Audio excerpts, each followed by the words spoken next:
አቁም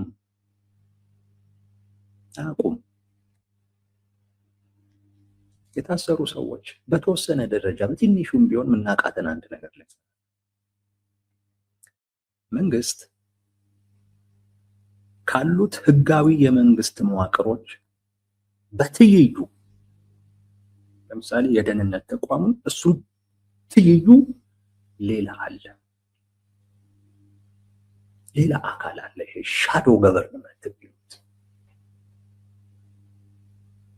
ሌላ አካል አለ። እንዲህ አይነት ነገሮችን የሚፈጽም ማለት ህገ ወጥ የሆኑ ጉዳዮችን የሚፈጽም ሌላ አካል ነው ያለው።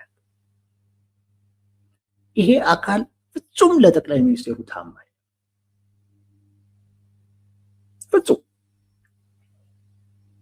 ለዛ ነው እነዚህ ባለስልጣን አቁም የምላችሁ። ለዛ አሁን ይሄንን ቃል የሰጡት ምክትል ኮሚሽነሩ አቁ ይሆናል። አንድ እንደዛ ልንወስድላቸው ይገባል። እንዲህ አይነት እንቅስቃሴዎችን የሚያደርግ ማፈን፣ መግደል፣ መዝረፍ ባለፈው ያልኳቸው አይነት የውንብድና ተግባሮች የሚያደርገው አካል ሌላ ትይዩ አካል እንጂ ይሄ ፊት ለፊት የምታዩት የመንግስት መዋቅር አይደለም። ይሄ ትይዩ እምላችሁ አይነት ሻዶ የሆነው አካል ፍርድ ቤት ላይ ተጽዕኖ ያደርጋል። አንዳንድ ባለስልጣናት ያውቃሉ። በነገራችን ላይ ጠቅላይ ሚኒስቴሩ በጣም የሚፈሯቸው ሚኒስቴሮቻቸው ራሱ በዚህ ምክንያት የመንግስት ባለስልጣናትን ይሰልላል። አንዳንድ ከህግ ውጪ የሆኑ እርምጃዎችን በመውሰድ የመንግስትን ቀጣይነት ማረጋገጥ ትልቁ ተልእኮ ነው። የዚህ ትይዩ ያልኳችሁ ሻዶ የሚባለው ህገወጥ በሆነ አይነት መንገድ የመንግስትን ስልጣን ማራስ። ይሄ በተወሰነ ደረጃ የፖለቲካ እስረኛ የሆነ ሰው እና ፍርድ ቤት የሚመላለስ ሰው በሆነች መንገድ በትንሹም ቢሆን ያውቀዋል። በትንሹ በደንብ አይታወቅም፣ በትንሹ ግን ያውቀዋል።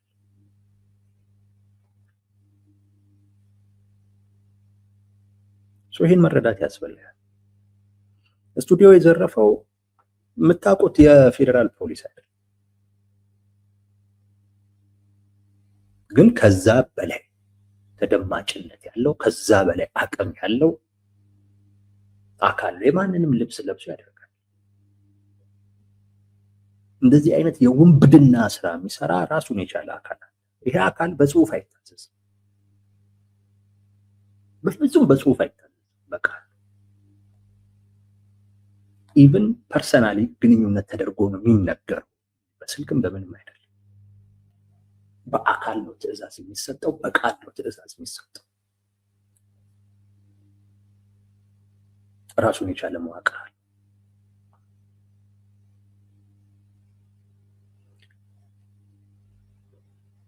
ስለዚህ እኚህ ህጋዊ መዋቅር ውስጥ ያሉ የመንግስት ባለስልጣናት አያውቁ ይሆናል። አንድ እሱን ማሰብ ያስፈልጋል። በዛም መረዳት ተገቢ ያደረገው መንግስት ነው። ነገር ግን ይሄ የፌዴራል ተቋምን ግን ልዘዘው ብትል በጽሁፍ ነው የምታዘው። ራሱ የሆነ ቢሮክራሲ አለው እና እዛ ሄደ ብትጠይቅ ምንም አይነት ነገር ላታገኝ ትችላለህ። እንደዚህ አይነት የውንብድና አፈና፣ ዝርፊያ፣ ግድያ፣ ንጥቂያ የሚያደርግ ራሱን የቻለ የማይታወቅ አካል እንደዛው ሰው የቴዲ አፍሮ ክልከላው፣ ስቱዲዮ ዘረፋው፣ ምኑ እንደገና እነዛ አብሮት የነበሩ ጥቂት ሰዎች መታፈን በዛ አካል የተደረገ ስለሆነ አሁን ቃለ መጠይቅ የሰጡት ምክትል ኮሚሽነር ያውቁታል። አንድ በዛ መረዳት ተገቢ ነው። እንደው ንግግራቸውን ከልብ ወስደናቸው የራሱ ችግሮች ቢኖሩት አንዱ ያ። ሁለተኛ ቢያውቁስ ይነግሩናል እንዴ? አዎ ከለከልን ይላሉ። ለምን ቢባሉ ምን ሊሉ? ጋዜጣዊ መግለጫ ከለከል ለምን? ምን ሊሉ ነው? ቢያቁም አዎ ከልክለናል ሊሉ አይችሉም። ቢያቁም አዎ ጥበቃውን ደብድበን ስቱዲዮን ሰብረን እዛ የነበረውን ንብረት ሁሉ ዘርፈን ይዘን ሄደናል። እንዴት ነው የምንጠብቀው? ይሄው መንግስት ይሄንን እኮ አለ፣ እውነታው ተገለጠ የሚሉ ሰዎችን እኔ አይቻለሁ። እንዴት ነው መንግስት በዚህ ረገድ እውነቱን ሊነግርህ የሚችለው? እውነቱን እንዴት ሊነግርህ ይችላል? እንዴት ይጠበቃል እውነቱን? በፍጹም ልጠበቅ አልችልም። ምክንያቱም ወንጀል ነው። አዎ ወንጀል ፈጽሜያለሁ ይበልህ እንዴ? አዎ ውንብድና ፈጽሜያለሁ ይበልህ እንዴ? እንዴት ነው ይሄንን እንዲል የሚጠበቀው? በዚህ ጉዳይ ላይ ማንንም አካል ብትጠይቁ አዎ አድርገናል፣ ምክንያቱም ይሄ ስለሆነ ብሎ ያቀርብ የሚችል ምንም አይነት ምክንያት የለም። እንዴት ሰው ራሱን ይወነጅላል? እንዴት ራሱን ይወነጅላል? አሁን እኚህ የፌደራል ፖሊስ ምክትል ኮሚሽነር አዎ አድርገናል ብለው ከዛስ በኋላ ምንድነው? እዛ ቦታ ላይ ሊቀመጡ ነው? መንግስትን እንደዚህ ያጋልጠው? ስለዚህ መንግስት እኮ ይሄን እንዲያምን አይጠበቅም። ይሄን እንዲያምን አይጠበቅም። ይሄን መንግስት ስለማድረጉ የምትረዳው በተለያየ አይነት መንገድ፣ አንደኛ በወቅቱ ለምን ዝም አለ? አሁን በዚህ ሰዓት ላይ መስጠት ለምን አስፈለገ? በወቅቱ ተከለከለ ሲባል ምን ሲባል እንግዲህ ነገርኳችሁ፣ ከሳምንት በላይ መነጋገሪያ ነው። ይሄ አሉባልታ ውሸት ነው። መንግስት እንዲህ አያደርግም ለምን አልተባለ በወቅቱ? አሁን በዚህ ሰዓት ላይ ነገሩ ካበቃ በኋላ እንደገና ደግሞ መጥተው አረኛ ይሄን አላደረግንም ማለት ምን አስፈለገ? ስንት ሚዲያ እያለው መንግስት ስንት ሚዲያ እያለው በእንደዚህ አይነት አንዳንድ ጥያቄዎችን እየጠየቀክ ነው። ለምሳሌ ጠቅላይ ሚኒስትሩ ያሳዩት ስሜት፣ ንዴታቸው፣ ብስጭታቸው፣ በዛም ምክንያት በተደጋጋሚ ሲሳደቡ ነበር፣ ሲዝቱ ነበር። እንግዲህ የካድሬን ባህሪ የሚያውቅ ኢትዮጵያ ውስጥ ያለውን የመንግስት አሰራር የሚያውቅ አካል መሪው ዋነኛው የሚባል አካል እኮ ሲቆጣ በታች ያለው ካድሬ እርምጃ ወሰድ የተባለ ያህል አቅጣጫ እንደተሰጠው ይቆጥር እርምጃ ወሰደ። ጠቅላይ ሚኒስትሩ እኮ ከሌን ጠርተው እርምጃ ወሰድ ብቻ እኮ አይደለም እኮ ውስጥ አንዳንድ የመንግስት ኃላፊዎች እኮ ሲታዘዙ ብቻ እኮ አይደለም ሰው ጠቅላይ ሚኒስትሩ መናደዳቸውን ሲያዩ እነሱ እርምጃ ይወስዳሉ። ጠቅላይ ሚኒስትሩ መቆጣታቸውን ሲያዩ እነሱ እርምጃ ይወስዳሉ። ትዕዛዝ በተለያየ መንገድ ነው የሚሰጠው። ዋናው የጠቅላይ ሚኒስትሩን ስሜት መጠበቅ፣ የእሳቸውን ፍላጎት መጠበቅ፣ የእሳቸውን ጥቅም መጠበቅ ነው የካድሬው ስራ። ሰው ጠቅላይ ሚኒስትሩ ሲበሳጩ እርምጃ ይወስዳል፣ ሲናደዱ እርምጃ ይወስዳል። እሳቸው ደስ ሲላቸው ደስ ያሰኛቸውን አካል ወይ ሊሸልም ይችላል ወይ ቤት ሊሰጥ ይችላል። በዛ እኮ ነው በጠቅላይ ሚኒስትሩ ዘንድ ሞገስ ልታገኝ የምትችለው። ይህም በማድረግ እኮ ነው አንብባቸው የእሳቸውን ፍላጎት በመፈጸም እንጂ ማርግ ያልሆነ እያደረግ ከሆነ ምኑን አገዝካ? ምንም እያገዝካቸው አይደል? እንደዛ ነው የሚሰራው መንግስት ቤት። የግድ ደብዳቤ ተጽፎ ትዕዛዝ እስኪሰጥ አይጠበቅም። እንዲህ ያደርጉና ከዛ በኋላ ግን አድርገናል ሊሉ አይችሉም፣ አይጠበቅም ነው ማለት። ስለዚህ አድርገውትም ግን አድርገናል ላይ ያደረገም አካል እንዳለ ቢያቁም አዎ ከሌን ያደረገው አይሉም። በንጋታው ሬሳቸው ነው የሚቆጠረው። ቢያቁም ነው ማለት። አለማወቅ ዕድልም እንዳላቸው ግን አስባለሁ። በጣም በሚስጥር የተያዘ አካል አለ፣ ስውር የሆነ አካል አለ እንደዚህ አይነት ተግባራትን የሚፈጽም። በነገራችን ላይ አሁን ብቻ አይደለም ድሮም ነው። በአብዛኛው አምባገነን መንግስታቶች እንዲህ አይነት ሻዶው የሆነ በህገ ወጥ አይነት መንገድ የጠቅላይ ሚኒስትሩን ፍላጎት ወይም የመሪውን ፍላጎት ወይንም የዛን ስርዓት ህገ ወጥ የሆኑ ተግባራቶችን በመፈጸም በነገራችን ላይ ፖለቲካ ብቻ አይደለም ኢኮኖሚያዊ ጉዳዮችም ሊሆኑ ይችላል። ብቻ ያንን ስርዓት ወይ ያንን መሪ የማስቀጠል ተልእኮ ያላቸው ስውር የሆኑ አካላቶች አሉ። ይህም በደህንነት መስሪያ ቤትም የማይታወቅ ማለት። ስለዚህ እኛ አካል ያንን ሊያውቁ ይችላሉ። ቢያውቁም ደግሞ ከመከላከል ውጭ ሌላ ምርጫ የለም። እሳቸው አድርገውትም ደግሞ ወይ እሳቸው ተቋምም አድርገውትም ደግሞ ቢሆን አዎ አድርገናልም ሊሉ ጉዳይ ነው ይሄ። ስለዚህ መንግስት ያንን ስላለ ነገሩ ውሸት አይሆንም። እንደውም ስለመሆኑ ማረጋገጫ ነው። ይሄን ያክል ከዘገየ በኋላ ራሱ አናኳል አደረግንም የተባለው ነገር ማለት ነው። በራሱ እንደውም ስለመሆኑ አንድ ማሳያ አድርጋችሁ ልትወስዱት ትችላላችሁ። ነገሩ እነሱ ከጠበቁት በላይ መነጋገሪያ እየሆነ ስለሆነ ሌላ ትርጉም እየተሰጠው ስለሆነ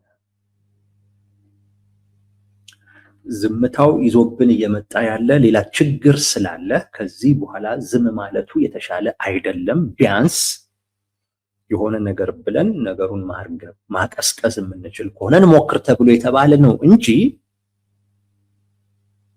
በዛ ምክንያት ነው እንጂ ጊዜውም አይደለም።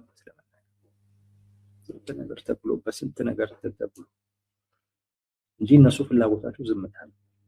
ባለፈው እንዳልኳችሁ ነው። ዝምታቸው ህመም አለው፣ ያስጨንቃል።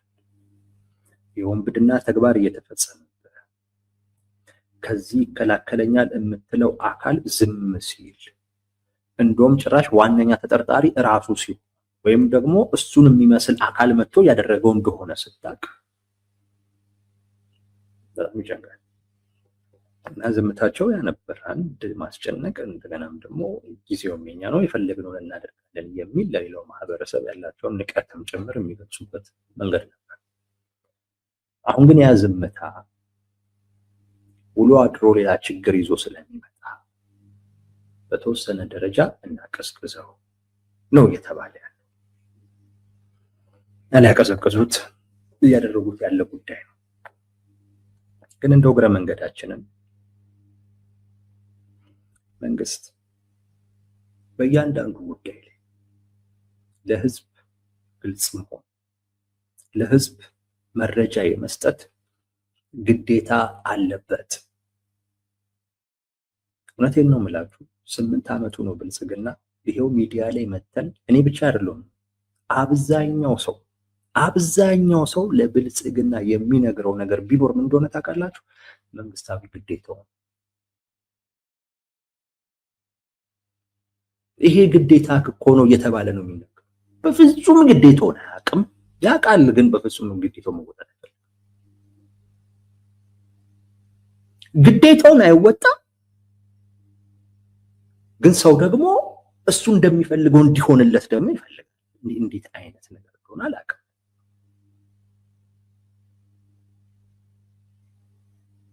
አሁን ምንድነው የሚፈልገው ብልጽግና እንዲያደረገ ስቱዲዮ ሰበረ ሲባል አይ በፍጹም አይሰራም ብሎ ሰው እንዲረዳለት ነው። ለምን እንዲህ ብልጽግና ከዚህም በየበለጠ ነገር እኮ ያደርጋል።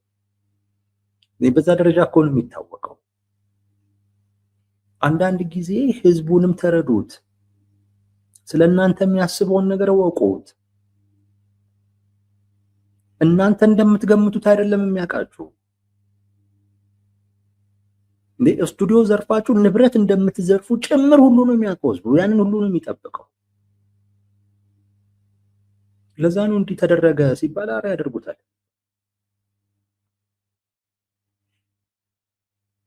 ግዴታ ነው። ለህዝብ መረጃ መስጠት ግዴታ ነው። እያንዳንዱን ነገር ግልጽ ማድረግ ግዴታ ነው። በዚህ መጠን መነጋገሪያ የነበረን ጉዳይ ዝም ብለው ዛሬ ላይ መጥተው ውሸት እኮ ነው እኛ እንዲህ አናደርግም፣ አይሰራም። ይሄ አይሰራም። ለእያንዳንዱ ጉዳይ እየወጣን እንናገርም ይላል። ግዴታ ነው እንዴ? ግዴታ ነው። የህዝብ ጉዳይ ከሆነ ግዴታ ነው። ህዝቡ እየተነጋገረበት እያወራበት ያለ ጉዳይ ከሆነና ከአንተ ጋር የሚያያዝ ከሆነ ወጥተህ መናገር ግዴታ አለብህ። ይህን ግዴታ መረዳት ያስፈልጋል። አሁንም ነገሩን ውሸት ነው ብሎ ማቀዝቀዝ አይደለም የሚያስፈልገው። ነገሩ እውነት ነው፣ እውነት ነው፣ ተከልክሏል። እውነት ነው፣ ስቱዲዮውን ዘርፈውታል።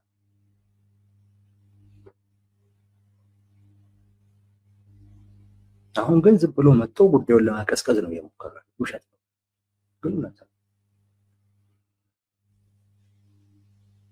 በዚህ ጉዳይ ላይ መጠየቅ ያለበትን አካል ካልሆነም ደግሞ ተገቢውን የሆነ ጥበቃ ማድረግ ነው። ተገቢውን የሆነ ጥበቃ፣ የደህንነት ዋስትና መስጠት ግዴታ ነው እንጂ ነገሩን ማጣጣል ምናምን ብሎ ከሰው ትኩረት እንዲወጣ ማድረግ፣ ይሄ ምናልባት ሌላም ነገር ለመፈጸም ሊሆን ይችላል። ብዙዎች አያቸዋለሁኝ።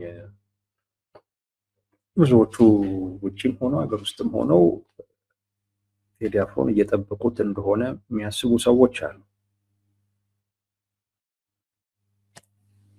በእርግጥ በትክክልም እያደረጉትም ያሉ ሰዎች እንደሚኖሩ እንጠብቃለሁ።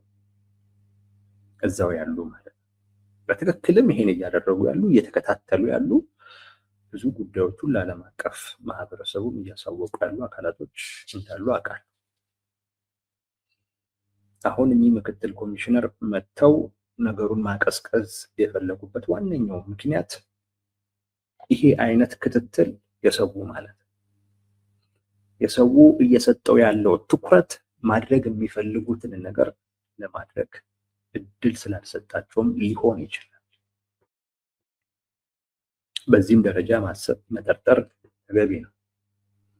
የሆነ ነገር ሊያደርጉ ፈልገው ግን የሰው ትኩረት ዛግ እሱ ላይ መሆኑ ካሁን እንዲህ ሊያደርጉት ይችላሉ፣ እንከታተል የሱን ጉዳይ የሚል አይነት እንቅስቃሴ ነው ሶሻል ሚዲያ ላይ የማየው። ሰው የአብዛኛው ሰው ትኩረት እዛ አካባቢ ላይ መሆኑ ማድረግ በሚፈልጉት አይነት መልኩ እንዳያደርጉ ከልክሏቸዋል። የተወሰነ ክፍተት መፍጠር ይፈልጋሉ። ያን ክፍተት ደግሞ የሚያገኙት የሰውን ትኩረት በመበተን፣ የሰውን ትኩረት ደግሞ የሚበትኑበት አንደኛው መንገድ ጉዳዩን ውሸት ነው ማለት ነው። ጉዳዩን ውሸት ነው ብለህ አንደኛ ራሱ ቴዲ አፍሮ ሞቶ ስላልተናገረም ስለ ቴዲ አፍሮ የሚናገሩትም ሰዎች ማንነታቸውም ግልጽ ስላልሆነ ለራሳቸው ለደህንነታቸው በመስጋት ማንነታቸውን ድብቅ ስላደረጉት እሷንም አጋጣሚ ተጠቅመው መረጃው ላይ ጥርጣሬ መዝራት ነው የፈለጉት። ጥርጣሬ መዝራት ነው የፈለጉት። ጥርጣሬ ሲፈጠር በቃ አብዛኛው ሰው ወደ ራሱ ጉዳይ ወደ ራሱ ትኩረት ወደሚሰጠው ሌላ ነገር ያተኩራል።